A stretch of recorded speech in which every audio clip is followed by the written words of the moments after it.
Welcome to the official YouTube channel for the Colin Cowherd podcast. Go on, hit that subscribe button if you're new so you don't miss any of our great football content this season. All right. I think both you and I loved this game. This was my second favorite bet on the board. Seattle plus 1.5. I said Friday on the herd, Blazing 5, bet the money line. I thought Jacksonville, off an emotional win, biggest win in forever for them against Kansas City, they would come back short rest, come back down to earth. Seattle was going to play with their hair on fire in a tougher division. They'd be more desperate. I mean, you had 10 total penalties for the Jags. In the first half, they had 6 penalties, 3 sacks allowed, 4 punts. They were just a mess. They weren't really ready to play. They hung around for a while. But, I'll say this is, a classic example is Trevor Lawrence had a 54-yard touchdown pass taken off the board because of a penalty. It's so Jacksonville. I don't know how to explain this, though. Seattle has won 9 straight road games. Now, remember, Seattle is geographically, this is why the Vancouver Grizzlies didn't work. This is why the Mariners for years haven't done well in the free agent market. It's like a lot of players don't want those long road trips. You're jammed up in the Pacific Northwest.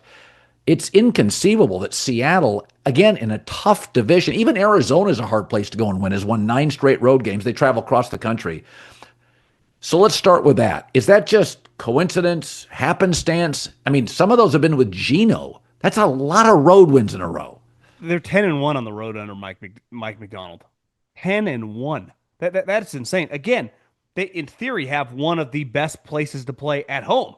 So if they can parlay, which they're gonna do, because they were today, they sacked him 7 times. They were all over Trevor Lawrence.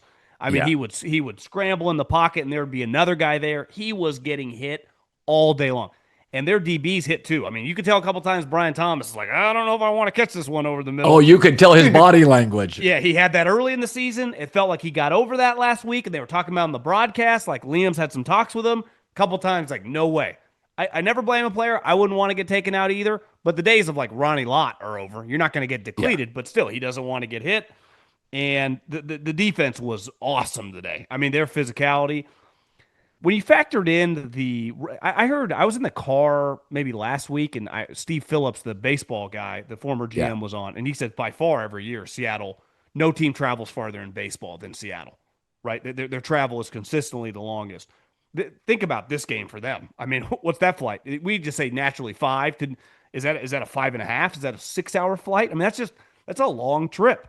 Now, I'm with you. Tampa, the emotional win. I respect Trevor. Like he's tougher than I think a lot of people want to give him credit for. He's actually shown the last 2 weeks like he's tough. Like you can't say that he's No question. turning it down. I just don't know how good he is. Like he's tough and he has some physical capabilities. He can scramble around, but I like Sam, to me, this is why I love the game. I'm like, I actually think Jacksonville's coaching staff is good. I think Liam's been impressive. Their coaching staff's good.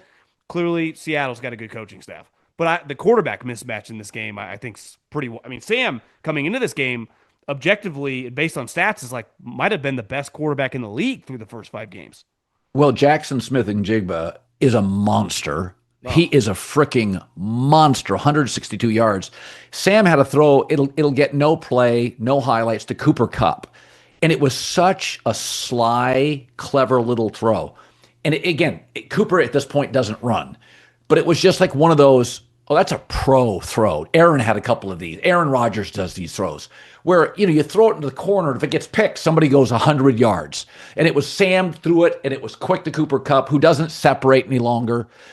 But I think that the thing about Trevor Lawrence is why, Urban Meyer wasn't a pro coach. That's fine. Bill Belichick's not a college coach. That's fine.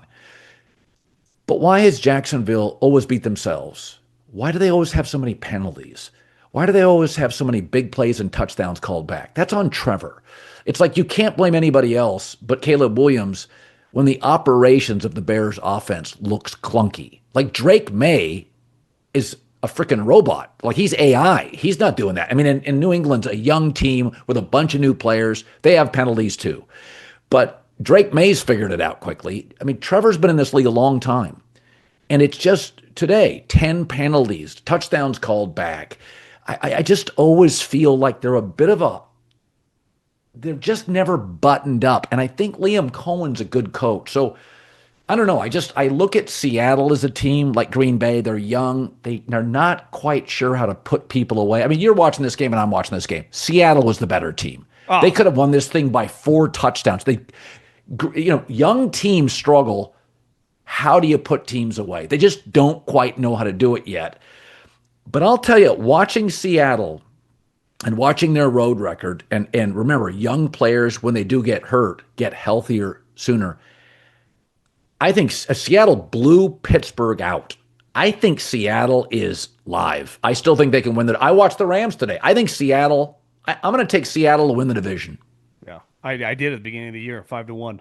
I'm with you. I also think, part of being one of the great prospects of all time, which I think we all agree he's not, but like what goes with that at quarterback is not just physical attributes, it's bringing everything to the table. You watch some of these highlights of Peyton Manning or Troy Aikman, all these former number 1 picks, John Elway, screaming at guys, holding them. They get to act like a coach. They're the highest paid guy in the building. They're the heartbeat of the building. Everyone's looking at them. And that's just never going to be Trevor Lawrence's thing. So part of the penalty is like the coach can only yell at you so much. They literally do. Coaches yell at you constantly. But like when the quarterback holds you accountable, and I just don't think that they have that. I'm sure they respect him because back to the toughness thing, he's really proven that. I always kind of question that. He's showing that this year. But, I mean, yeah, they're just they actually are a pretty talented team. But, like, if their most talented player, Brian Thomas, is not going to catch balls over the middle consistently, because Trevor had a couple nice passes in big spots over the middle. They just got dropped or he didn't want to catch it. I'm like, yeah, there's just going to be something a little bit. And it goes also back to the Travis Hunter thing, very talented player. I just feel like they're a little lost with that, with him kind of going both ways. You can't just go all in with him as an offensive player, which I think is probably the right move. But yeah, I mean, I would pick the Colts to win that division right now, and I would say Seattle has a very, very good chance. They just got to be healthy. If they're fully healthy, they're going to be very tough to deal with. By the way, don't want to spend too much time on the Patriots 25 beating the Saints 25-19, but Drake Maye, they had over 300 yards, 18 of 26. They're asking him to throw it. He also had 9 scrambles. He's a hit. There is no... Now, again, he gets Mike Vrabel. They spent some money on the O and D line. But if you didn't watch this game, and it's a corner TV game, as my friend Chad Millman would say, it's that 8th box where Scott Hansen goes, here I am in the lower 8th. Drake Maye's a hit. I think we can safely say that Drake Maye is a hit. Isn't it powerful what confidence will do for young players? Early that first game against the Raiders, I thought, I was like, whoa, something's a little off. They get a couple wins, and then you have that moment. That could be a career-changing moment. Buffalo Sunday Night Football. It's the number 1 television show in America. I mean, everyone, you're playing the Bills that have the defending MVP, which I would imagine in Drake Maye's life, he's never played in an environment quite like that. Right. Yeah. I mean, that's some of these teams in the ACC NC State probably doesn't feel like that on a Saturday afternoon. To win and play that well, you saw today. Now, listen, Saints got a little cowboy vibe. They are not very good on defense. They're actually a fun team to watch. They chuck it around offensively. But he looks like a dramatically more confident player.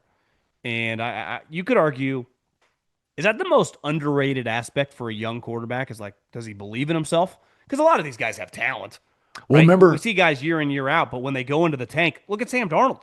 Sam Darnold, we used to be like, guy turns the ball over all the time. I'm watching him now. He doesn't put the ball in harm's way, really. Well, I think, remember Mike Vrabel in camp said he's just got to believe in himself. He has to realize that being a leader means being a leader every day. That was Vrabel's quote in the camp. So Vrabel was telling you he's got it in him, but he's a young guy. I always said this is hard.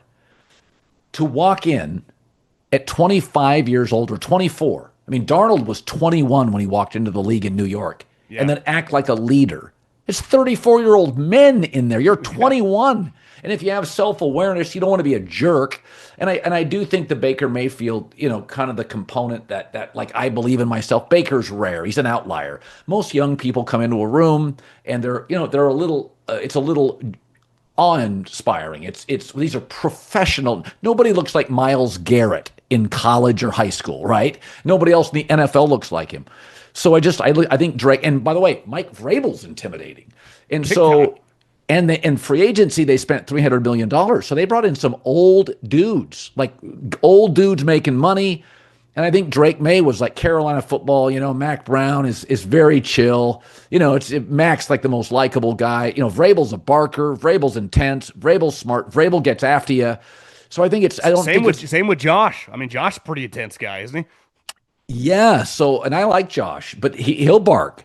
So I think it's just kind of like, holy shit, this is a lot. But man, those last 4 games I've watched Drake Maye. Here's the other thing, John. When he throws well running, like when he's moving, it's no big deal. Like he doesn't lose his accuracy. A couple of these rolling left, rolling right, it doesn't affect him at all. Not that he throws better that way, but he throws, moving is irrelevant. Some guys move and their accuracy dips. Yeah.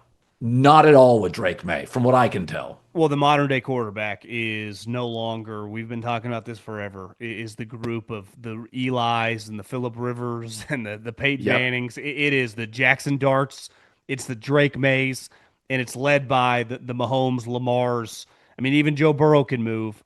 And obviously Josh Allen. So you're just not getting Jared Goff coming into the NFL anymore. I mean, if you can't move, these teams aren't going to be that interested in you in college, let alone in the pros. The best players are not. I wouldn't even say Lamar's an outlier. When I say dual threat, I just mean mobility. If you don't have mobility, Mac Jones is kind of got some mobility, and he's on the low end. Right? Yeah. I mean, I would say average mobility is like Baker Mayfield relative, and even he feels like lost a little weight a little quicker. But, I mean, Drake is what? 6'4", 230? I mean, he's cut from the Herbert cloth. I mean, that's ideally what you would want. And we might look back and go, God, he went 3rd overall.